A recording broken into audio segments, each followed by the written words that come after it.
Hello and welcome to Furious Driving, and this is my 1972 Rover P6 2000. If you're new to the channel, this is one of the cars, or in fact the car I've owned the longest. I've had this car since I was 17 and I absolutely love it. This car is actually one of the reasons why I love cars so much, because it's just such an amazing thing. So if you're new to the channel, you might not have seen it on before, because it's been abandoned here in this lock-up garage for a little while, actually, over a year in fact, embarrassingly, because I've had so many other things going on with other projects that needed to get done, and I've kind of forgotten about it. I did come and take a look at it a couple of weeks ago, and I'm picking my way through sort of Mercedes W123. Quite a few people watched the Mercedes W123 video where it went away, and under the impression I'd scrapped it or sold it. I haven't. 6D Diesels are going to fix it for me, the welding anyway, and then give me a nice solid shell back at some point. So I've got lots of bits of W123 lurking all around here. I have to step over these shockingly expensive headlights and have a look. Yes, so last time I looked, I wonder where this had gone. I've been looking for this absolutely everywhere. I thought I'd lost it in the barn. That's useful, because I need that in a minute. Yeah, I came over here the other day, a couple of weeks ago in fact, and what I figured out was that the battery is flat, which is a problem. The power lead that goes kind of directly high draw to the starter motor is a little bit dicky, so as you twist it around and it moves and flexes, it loses the ability to transmit electrons. So that needs a bit of work, and the alternator also had seen better days, so I got a new alternator. I took the battery home and put it on charge for about 2 weeks. It came back up to about 30% health, which is not ideal, but hopefully will be enough to, with the jump start pack, to at least crank the car over and maybe get it to start. So really my goal for this video is to change the alternator, possibly look at that wire, but really I'd prefer to go and do that somewhere with a bit more space than in here where there's no jack, which is an issue. And then, if we get really, really excited, I've got a bit more stuff to do to this car to make it as absolutely pristine and perfect as it can. Problem with these cars is they rot down here at the front of the wings. You cannot see a thing down there, could you? Because it's pitch dark. There's no lights in this garage. This is a wing which was painted for me a couple of years ago, just slightly the wrong shade, but it is rust-free and slightly better than this one, which has got, oh hang on, where's the rust gone? One of these wings has got rust in it. I want to replace that. Secondly, in that box over there is a new old stock door, because the rear passenger door has got a bit of grot in the bottom of it. You can't really see it from outside the car, but you can when you open it.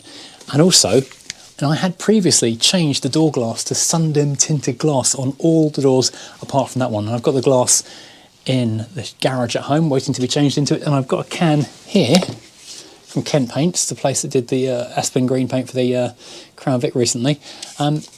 A can of Davos white aerosol, so I can hopefully paint that up to make it look half decent. Lots of goals, but the fact it's 6 degrees and freezing, and already I'm still filming the introduction and I can't feel my fingers, does not bode well. So I'm going to crack on and try and get the alternator fitted before I pass out from the cold. Now, while we might not get everything on my list done today, just getting the car started would be a really good step one to having the car back in the fleet, running and drivable. And once the car's drivable, you get so much more achieved, because you're using it and you notice problems and you want to get them fixed.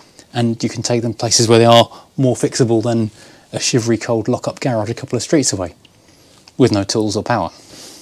Or tea. Okay, so I wheedled that down there. It's not the most convenient thing in the world to get the alternator down into the depth of this engine bay, but also it's not the worst. I can see also Rover 75 for the worst. But then you can see, I don't know if you can see or not because the shadow is quite terrible, a jury rig repair to the starter wires as an emergency, because I peeled that wire off a while back and found that it was all split and cracked and had been previously repaired, but they're not cutting the mustard and doing the job, so I do need to go and do something better. I think I've got slightly too small of an amperage, or I've had to extend that brown one, so that needs to be taken out and put back in again. Anyway, right, that's the second job. First job is try and get this alternator fixed up somehow. It's funny how no fun at all it is to be doing this kind of stuff in the depths of winter when everything you touch is freezing, and also how totally inaccessible all this stuff actually is. I wish I'd used a shorter bolt. This is a pain in the wasp name to try and do up. It's been a brief interlude of a day or so over the weekend when I had to leave the car and come back, having not quite finished tightening the alternator up. And I cannot tell you how much I hate working this time of year. I've literally just arrived turned the lights on and got my teacup out of the car, and already my hands are numb. I've not lifted a spanner yet already. This is so much not fun. Oh, not again. That went well. Good news! I just found my 3/8 socket set, which I've been missing for absolutely ages. This is relatively new, or at least relatively unused. This is my home version, because I've got double sets for home and the barn. This, and the sockets that go with it, and the extension bars, were all in the boot of this car. I'd forgotten I'd left them in there. So I've got way too many spanners and things for the simple job, but at least I know where they are now, and I can take them home. Now, there's a couple of slightly janked looking sensor wires I need to go and have a quick remake of before I do much else on this car. I don't remember if I got mentioned in the previous video I did on the 2000, but I have been adding additional earth straps to the car because it really seemed to be struggling with earth to the engine, partly because I've replaced the collapsed engine mounts with hockey pucks, and so there's now a rubber with no metal connection going from the engine to there. So I think that's partly why it wouldn't start previously, because I was suddenly not getting any earth at all to the motor. Now these are what I uncovered a while ago. They appear to be held together fairly well, but they are dangerously close to the exhaust manifold. I don't know why Rover has routed this wire, so it's basically going to touch and melt on the exhaust. And this is all the power feed to the starter motor. So now I've got the alternator back in, and I've had a quick tweak of those wires. I'm going to put a jump pack on the battery and see if this thing will go. Okay, so I'm reconnecting the battery. It's only got 31% of life in it apparently, so I'm not feeling positive about it. Sorry. Let's pop the ignition on. Now last time I tried this, I did get a whiff of smoke, which is partly, I think, the starter wiring because there's no earth happening, and partly the alternator giving up on life. No smoke yet. Now, is there fuel in the bowl? Yes, there is. See the bubbles running through, which is a good start. It might be fuel that needs topping up with a bit of V-power, because it's been a while. Now then, let's give this a crank and see what happens. Bit of choke. Thank you, top done. Not thanks quite enough, top on. Okay, let's go and check the wiring's not on fire. No, the earth isn't boiling hot, which is good, because previously, last time I tried it, the earth I had on there was absolutely... Let's give this another whirl. I might need jump cables for this one rather than a jump pack. That battery is very tired and this car's been sat a while.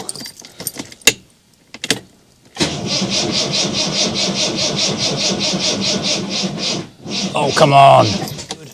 Not good. Come on, car. You know you want to run.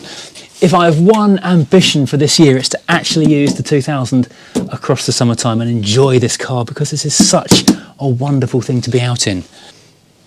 Power wiring still not on fire, which is super good.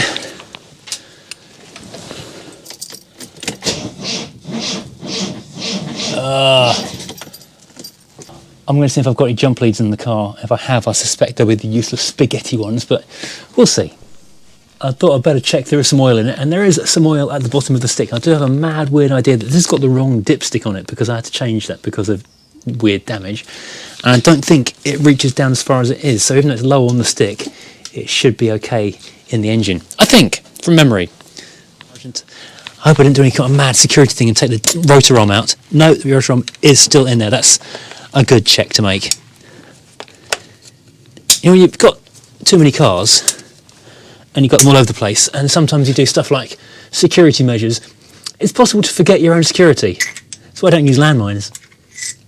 Yep, and it's got oil in there. I do actually have a couple of bottles of the correct SU oil, not just any old 3-in-1 or WD-40 or some other jank rubbish. It's actual proper SU carb oil. Right, let's give you another go.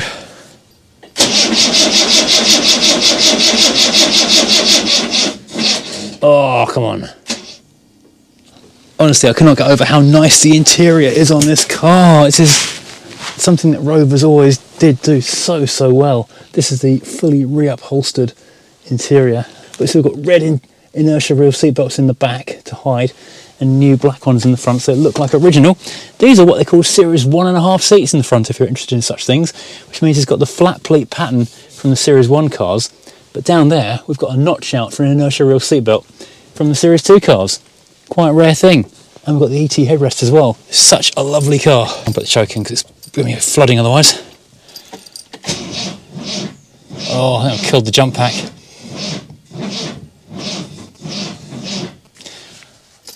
For reference, I didn't have jump leads in the boot, so I'm going to go home, see if I can find some jump leads that aren't absolute garb, and come back maybe with a plug socket as well to try and get the plugs out, get them a quick clean up. I thought it would be a handy idea to have a look at the spark plug and see what kind of state they're in, and the answer is pretty grim. So maybe that's why it's partly not firing. It's been not driven in absolutely months, and yeah, spark plugs in that state aren't going to help. They're probably not driven very far at all in their life. They've just been idled and then started and then cranked and not started. And before you ask, no, I didn't bring my Feeler gauges to check the gap was right, but it looks a little large actually, to be honest. If I'm being really brutal, no, maybe right, but I'm sure it would have been set up correctly to start with. So I'll give all of the 4 plugs a quick squiz over, and hopefully that will then give us a better fighting chance of starting this thing. I couldn't find any jump leads. I think they're all, well, the good set, the really good set is over in the Volvo, and I think the other sets must be in the other cars in the barn, because nothing over here has got jump leads in it. Even the Daily Mercedes, which is currently off the road with a flat tyre and I can't get a replacement until Wednesday. Today's Monday, by the way, and the flat tyre happened at the weekend. Even that hasn't got a set of jumpers in it, because I always carry the jump packs these days. Oh, come on, go off. The rubber grippy thing is too grippy. It's grippier than the socket adapters. And it's left the rubber grippy thing on there. Of course it has. Brilliant. I don't need pliers, which I haven't brought over either. Awesome. I hate working in this garage. It's such a pain in the back. It's dry. At least it's dry and penned in this end. I've got no room to move, but gradually over time I do build up a bit of body heat. Bungly tools. Right, jump pack number 2 is in effect. Jump pack number 2 is not really doing much. That's not good. Oh, I can smell something really hot. That's not good. I can smell heat, if that makes sense. I don't know what. So it's not great TV, but I don't want anything to catch fire. What's hot? What is... All the wires are cold, but I can smell that something was hot. Can't see any smoke, can't see any sign of anything. Maybe it's just the fact that it is cranking over and there's dirt in the system.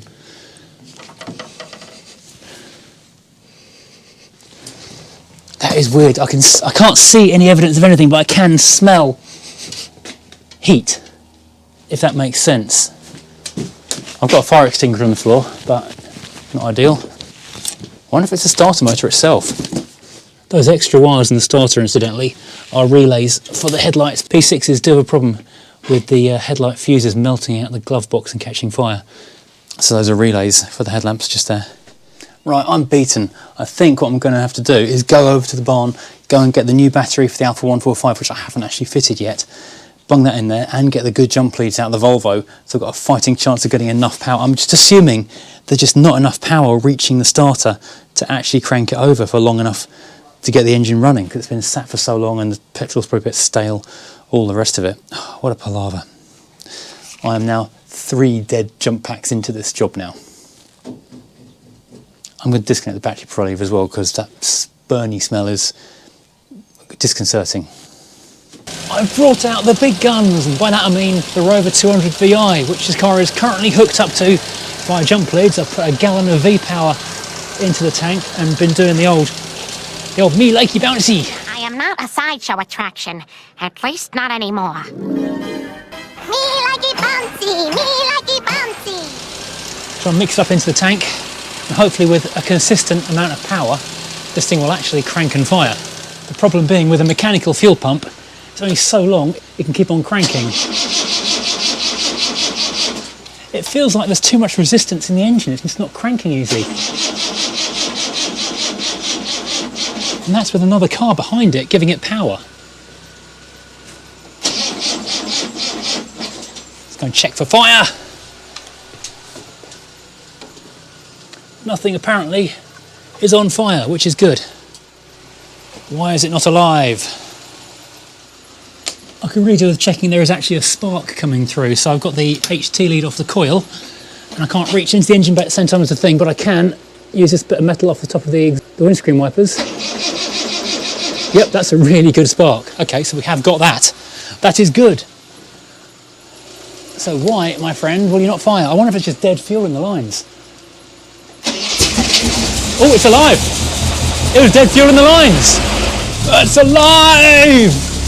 Is anything on fire? Quickly, is anything on fire? No, it appears to be not dead or on fire.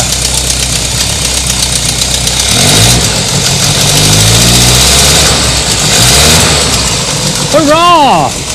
The P6 lives! All it took was an afternoon of fiddling and fettling and a gallon of new petrol.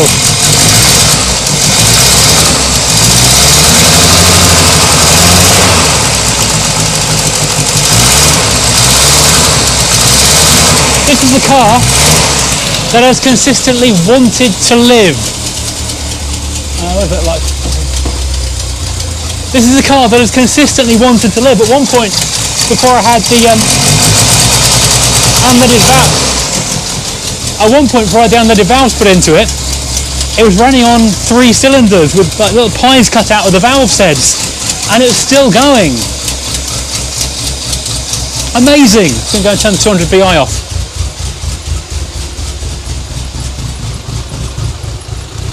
Good old 200 VI. This is another one of those amazing cars that just keeps on going. I did bring the 075 that's destined for the Alpha 145 over here, but luckily didn't need it, so I can go back to the barn and get fitted to the Alpha. This will need a new battery of its own very soon though, well, before I start driving it. Right, the clutch has decided that it's moving now. I thought it was gone. It was stuck up. Let's see if I can get it into gear and manoeuvre.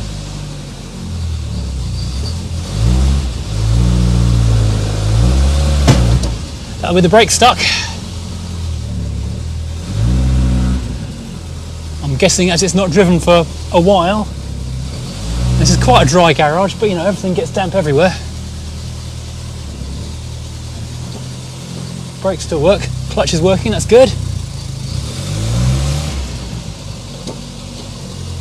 I've got no steering, so I'm guessing I've got no pressure in one of the tyres. Oh my goodness.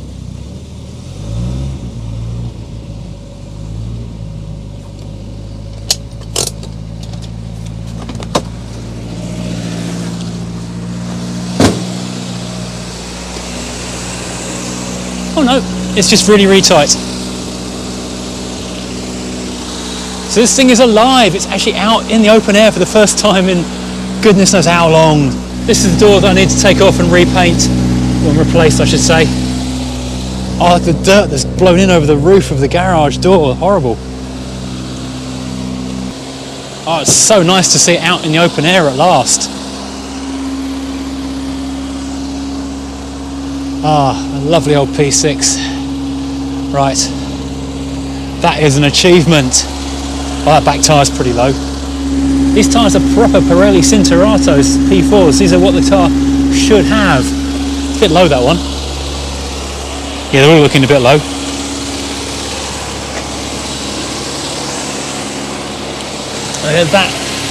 That's that wing that's rotten, so I'll get that wing painted up.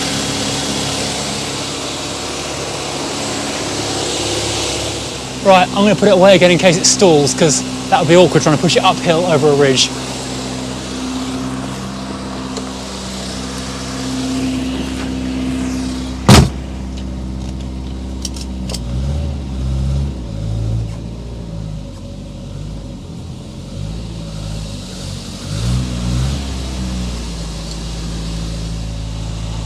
It's getting a little bit warm having been idling for a few minutes, but let's just see what we've got that works still. in terms of lights and stuff. Dual horn.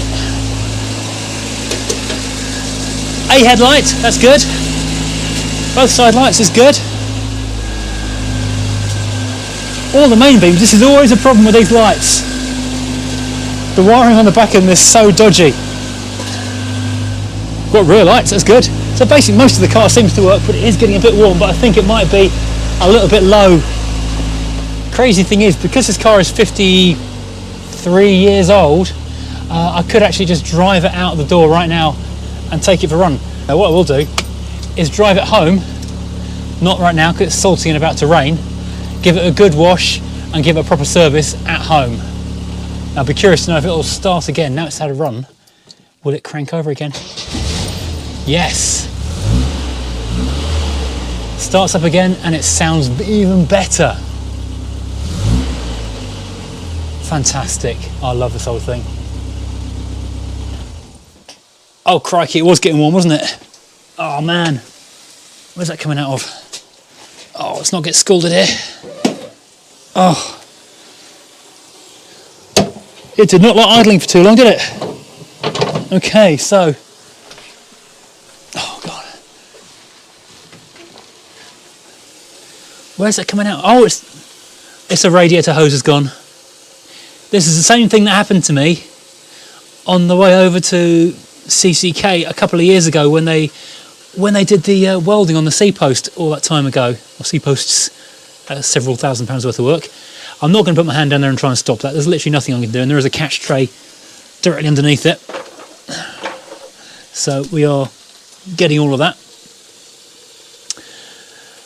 Well, that does kind of put an end to my plans for the day, really, doesn't it? My intention at this point had been to, well, I know it's a bit salty out, but it's not far to home.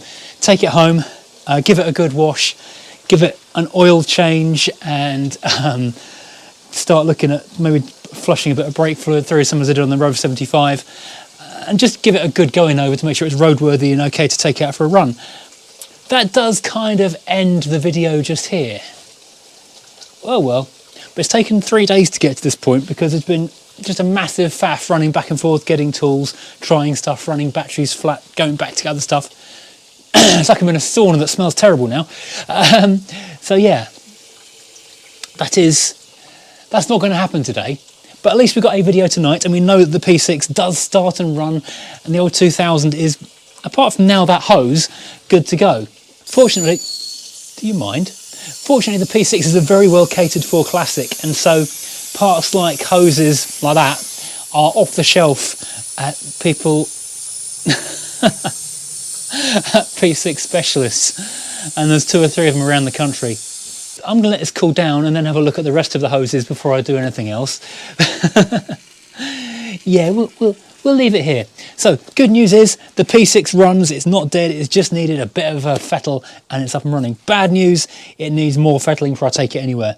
But it does mean we're just a couple of little hose clamps away from taking this thing out for a drive again. And that is something I'm very much looking forward to. Rightio, thank you for watching. Like, subscribe, and we'll see you again very soon indeed.